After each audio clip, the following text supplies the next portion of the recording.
নমস্কার বন্ধুরা, সোমার রান্নাঘরে তোমাদের সবাইকে স্বাগত জানাই। আজকে আমি তোমাদের বিউলির ডাল দিয়ে রসবড়া তৈরি করে দেখাবো।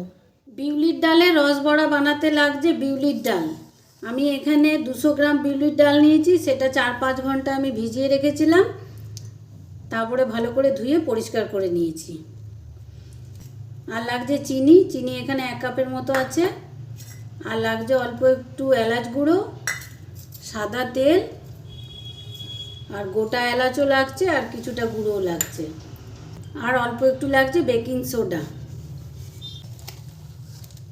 ডালটাকে আমি একটা মিক্সি জারে দিয়ে দেবো। ডালটা মিক্সি জারে দিয়ে একটা মিহি পেস্ট তৈরি করে নেব। পেস্টটা তৈরি করার সময় যদি জলের দরকার হয় তবে অল্প একটু জল দেব। ডালটা খুব মিহি পেস্ট আমি তৈরি করে নিয়েছি। ডালটা পেস্ট করবার সময় আমার অল্প একটু জল লেগেছিল।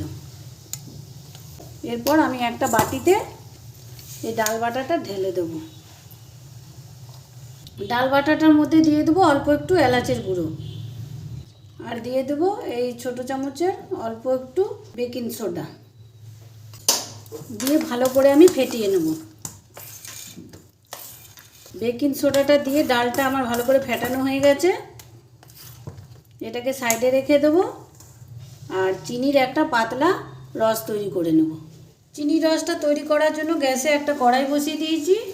এরপরে দিয়ে দেবো চিনিটা, দিয়ে দেবো জল।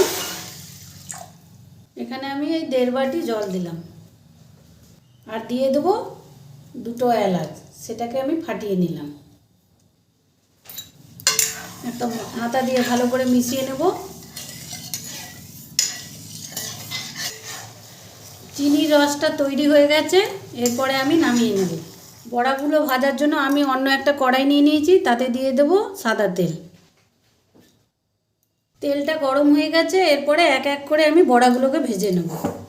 গ্যাসের ফ্লেমটাকে মিডিয়ামে রেখে বড়াগুলোকে ভাজবো, না হলে কিন্তু পুড়ে যাবে। এরকম ছোট্ট ছোট্ট করে দিয়ে দেবো।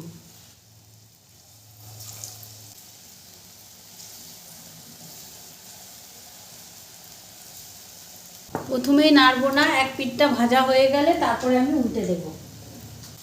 এক পিঠটা ভাজা হয়ে গেছে, এরপরে আমি উল্টে দেব।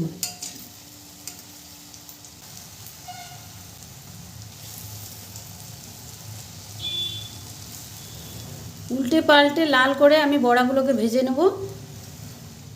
বড়াগুলো উল্টে পাল্টে লাল করে ভাজা হয়ে গেছে, এরপর আমি বড়াগুলো তুলে নেব। বড়াগুলোর থেকে আমি তেল ঝরিয়ে নিয়েছি ভালো করে। আমি যে চিনি রসটা তৈরি করেছিলাম সেই রসের মধ্যে এবার আমি দিয়ে দেবো। এক এক করে সমস্ত বড়াগুলো ভাজবো আর এর মধ্যে ছাড়বো। বেশিক্ষণ টাইম লাগবে না, 2 মিনিট রাখলেই বড়াগুলো ভালো রসে ভিজে যাবে। রস বড়াগুলো আমি একটা সার্ভিং প্লেটে তুলে নিয়েছি। দেখতেই পাচ্ছ রস বড়াগুলো রসে ডুবে কতটা ফুলে উঠেছে।